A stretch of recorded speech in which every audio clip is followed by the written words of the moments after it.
everyone, and welcome to my updated build guide for the Light Bowguns. You're all probably aware that the armor meta has changed with the addition of the Xenojiiva Gamma set, and so now we need to re-optimize our bowgun setups.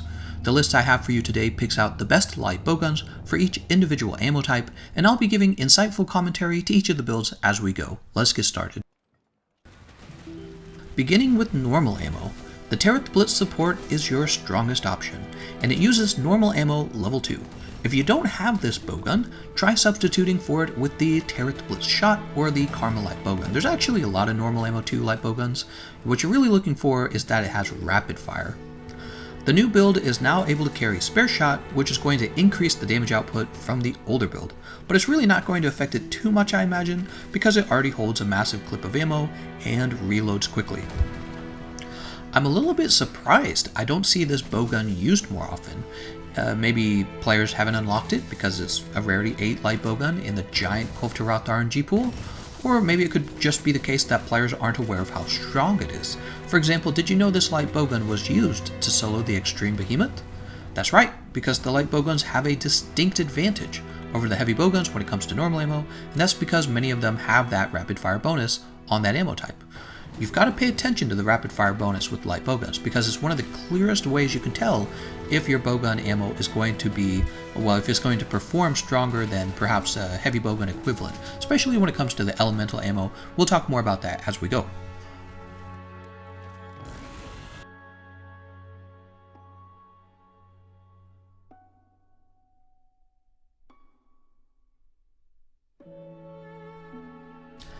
Next up is the bowgun I'm going to be recommending for slice ammo, and that's going to be the Devil's Madness, but only by a narrow margin. The Devil's Madness and the Empress Shell Sticks are basically performing at the same level with the slice ammo, now that the Devil's Madness can affordably build Spare Shot. There's really only going to be a few differences holding them apart. Devil's Madness gets slightly more damage on its Wyvernblasts, right? I guess that's meaningful. You could also make the argument that Devil's Madness is able to create a faster KO knockdown with its sticky ammo level 3, That's primarily going to be useful in longer fights. And then the third one I would mention is that if you're trying to maintain peak performance on the Empress Shell Sticks, which you're probably going to be building, you're going to be building peak performance on it, right? Well, if you can't maintain that, Devil's Madness is going to have a little bit of an easier time with this damage output. So those are probably the primary differences. So other than those differences, feel free to build for slice ammo on the Empress Shell Sticks because the damage is going to be pretty close to the same. Now, if we want to talk about the ammo type itself, slice ammo still struggles with dealing enough damage, as well as running out of reserve ammo before the monster is dead. However, it's also your best option for breaking monster parts in case you're going out and farming somebody like the Behemoth, and one of your easiest options for dealing damage from a safe distance, since you can basically ignore critical distance. You know, I once thought that it was an advantage to use slice ammo against Elder Dragon armor, since it will always deal damage after it lands and begins to slice the animation, right? However, you really need to be landing headshots anyways to be dealing any kind of damage with this ammo. So in the end, its only main advantage is its ability to be fired outside of the critical distance.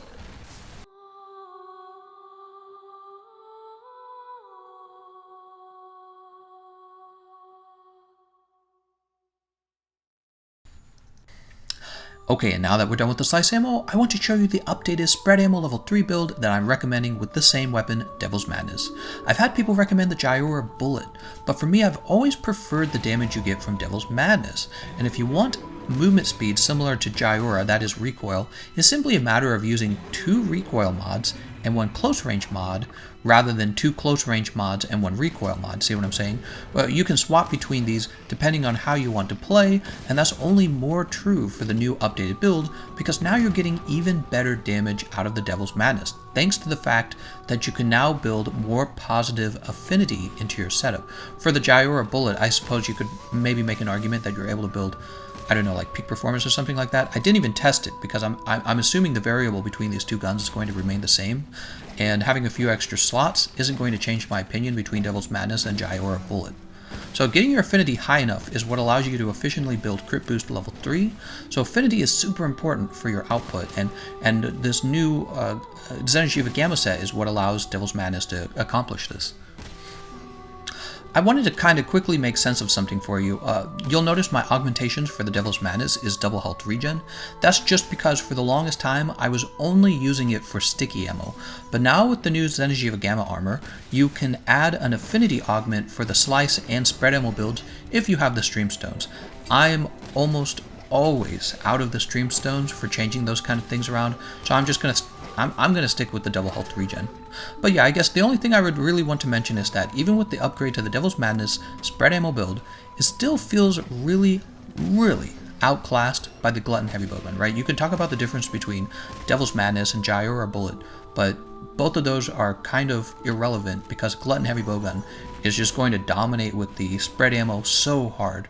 So I don't see myself using light bowguns for spread ammo anytime in the near future.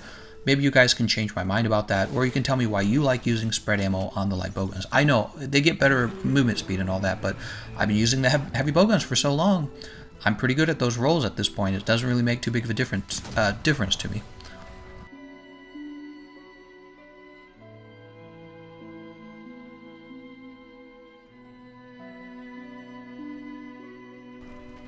And that kind of segues into the next ammo type, Pierce Ammo.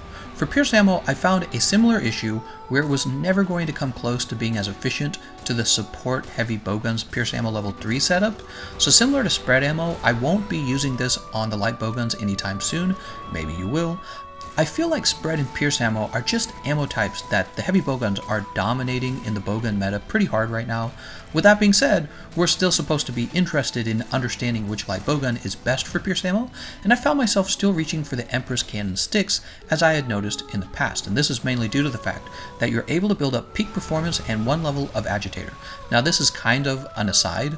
I know that the Kulve Beta helmet has always been more efficient than the Dragon King eye patch because you get the extra small decoration slot, but you'll notice in many of the builds I show you that I'm not using it too often because I prioritize the last level of weakness exploit, which you end up needing to sacrifice maximum might for if you actually do build the Kulve Beta helmet and you don't have enough other open slots like medium decoration slots. What I'm saying is, yes, the Kulve helmet is more efficient, but you've taken a level of agitator that would have been a level of like weakness exploit, for example. So that is one of the problems you run in with that helmet, and it's one of the reasons why you don't see it on my other builds. But this is talking about some really nitpicky stuff when we're talking about weapon efficiency. You'll have to convince me that one level of agitator is worth giving up one level of maximum might, and I'm not necessarily convinced of that. But in this case, it is working out, right? With the Emperor sticks, you have plenty of medium decoration slots to work with, just because spare shot is already built into the weapon. And even though Emperor sticks was breaking even with the Devil's Madness with the slice ammo, it had a small but clear lead over the Tereth Blitz Pierce when it came to Pierce Ammo level 2 builds. Note that if you were not able to keep peak performance active on the Emperor sticks for most of the fight, the two light bowguns, that is Sticks and the Tereth Blitz Pierce, actually come much closer to tying in terms of damage. The Tereth Blitz Pierce is also going to be getting just a tad bit more damage on its Wyvernblast, but I found that to be kind of irrelevant, especially because of the ammo type Pierce. I don't know if you should necessarily be playing that close all of the time, that the you'll be naturally using your Wyvernblast all the time, but maybe I'm wrong about that.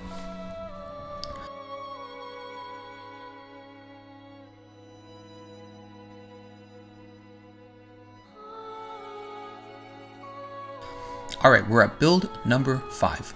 Moving on, I want to show you a build I consider pretty important for the Light Bowgun playstyle, and that's going to be a sticky ammo level 3 build on the Devil's Madness. I consider this to be one of the easiest setups to use for the Light Bowguns, similar to the way long shelling is so easy and effective for gun lances, even if it's not going to win in a speedrun race amongst the gun lances. The idea behind it is simple. Deal a KO knockdown on the monster using the sticky ammo, then walk up and hit it with the highest damage Wyvernblast in the light bowgun, tier list, meta, whatever you want to call it. You also still have sleep ammo, which can be used for wake of attack with ×3 Wyvernblast at the start of your fight. So you approach the monster, put it to sleep, put all your Wyvernblast down, get it on recharge, and then wake it up. I built the focus skill so that you can get those Wyvernblast back sooner. So what you're constantly doing, spamming the sticky ammo, trying to get the knockdown, and if the monster gets knocked down, you walk up and you use your Wyvernblast. So I've used this setup to kill a lot of arch-tempered monsters pretty easily. You're also going to see a hybrid wide range version of this build later down the list. I'll show you guys when we get to that. Sadly, this is also another case where the heavy bowguns are performing better than the light bowguns, since you can use this exact same strategy on the Dark Devourer heavy bowgun, which I talked about in my heavy bowgun update builds video.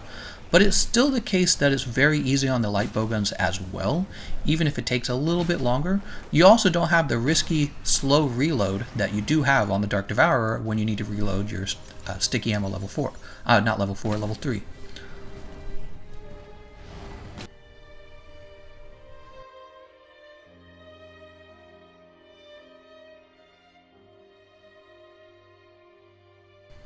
Build number 6. Okay, so I'm mostly done talking about the sticky ammo level 3 build. Tell you what, let me quickly show you that hybrid wide range setup as well. Let's just get it out of the way right now. Notice that having a few extra slots from the new Xenojiiva Gamma Armor is actually very nice in this case, because I had just enough slots to build a health boost. Also, the new Lunastra Gamma helmet is helping me out here as well. There's a similar approach you can take to wide range with the light bowguns using the Empress Styx slice ammo, but I've actually used both setups numerous times and found myself enjoying the Devil's Madness sticky ammo just because you get to cause KOs on the monster, which ended up feeling like it was helping a lot more for the team than just dealing slice ammo damage. The other thing worth pointing out is that the Devil's Madness gets the demon ammo, whereas Empress Styx does not. So with Devil's Madness you are able to use demon ammo, and then you're able to eat a demon drug and a might seed to give the team a very large damage boost.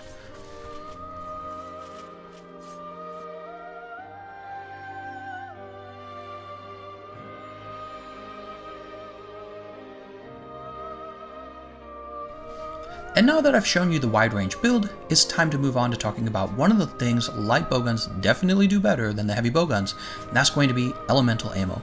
Starting with the most important of the elemental ammo types, thunder ammo. Thunder ammo is still being used as arguably the most efficient method for farming Kulve Roth. If not the most efficient, definitely the easiest. And we all know Kulve Roth has one of the most important RNG pools in the game, throwing the Empress Styx up into the top ranks of meta weapons thanks to its relevance for farming Kulve Roth. You can also use the heavy bowgun version of the Empress Styx, by the way, Empress Cannon Styx, right? But I don't know, lately I've just found myself really preferring the light bowgun versions, and I think it's just because the rapid fire and the quick movement speed while the weapon is drawn, I don't know, maybe it seems a little easier or more fun, it's one of those things. But the Empress Cannon Styx also has thunder ammo. It doesn't do rapid fire, but it holds like twice as much ammo per clip in the first place, and then you also get the Wyvern snipe, so I think it's, as well as cluster bombs.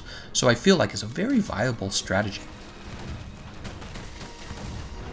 For my Kulve Roth farming build, I've made some subtle but important changes that should max out the efficiency of the setup for the average player. It might be harder to access this if you don't have 3 destroyer decorations, so you may still prefer one of my older thunder ammo builds, which I'm sure you could find on my channel if you looked. One of the changes I like most about this new build is that you now have 2 levels of Bombardier that it didn't have before, and Kulve Roth already takes extra barrel bomb damage, so that was really a nice addition to the setup. You'll notice that I also bring my static affinity up to 70% before finishing it off with weakness exploit, the last 30% weakness exploit, right? And of course I'm doing that so that I rely less on having to hit weak spots for critical damage, meaning when I shoot the bullet, is always going to get that, that's why we call it static, is always going to get that 70% affinity. Doesn't matter if I hit a weak spot or just a regular spot.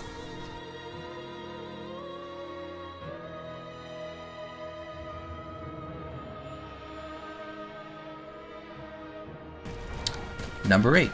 After thunder ammo, I feel like Arch-Tempered Xenojiiva just made water ammo relevant. Technically you could use thunder ammo on him as well, but in my opinion you're better off saving your thunder ammo for Kulve Roth runs just because you're going to need so much of that ammo type. And so the other optimal elemental ammo type is once again going to be on the Emperor Styx just because the Emperor Styx is so good, and that's going to be the water ammo on that light bowgun. Some key notes to the build that I want to point out is that I've managed to bring health boost to level 3, fortify, and enough fire resist to bring your fire resistance over 20. And this is going to make it so that the hot floor, you know, the glowing orange floor that Xenojiiva causes with this energy, it can't fire blight you. So you can see that I've made it an easy build for soloing Arch-Tempered Xenojiiva with the light bowgun.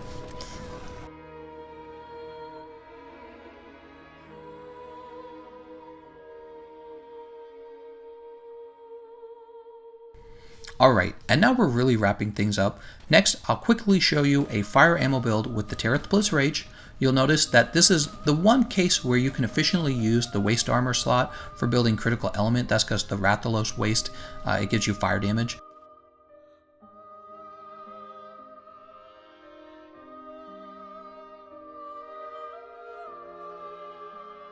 And finally, build number 10, for ice ammo, I'm still recommending the Emperor's Shell Blaze.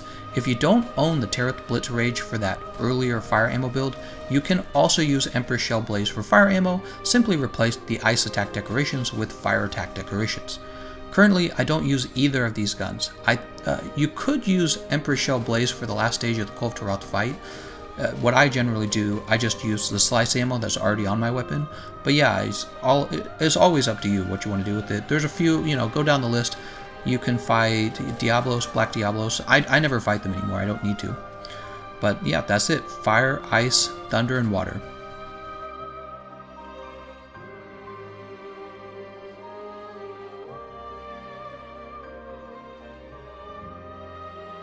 Alright, well that is everything I've got for you regarding Light Bowgun builds. I might try using the Xenojiiva Gamma Armor with a few other weapon classes just to see if there's any situations where you'd want to take it over the Dragon Armor set, for example in the case of shelling with gun lances. Be sure to let me know if I've made any mistakes in my builds. As always, I want to thank you all for watching, and I'll see you guys next time.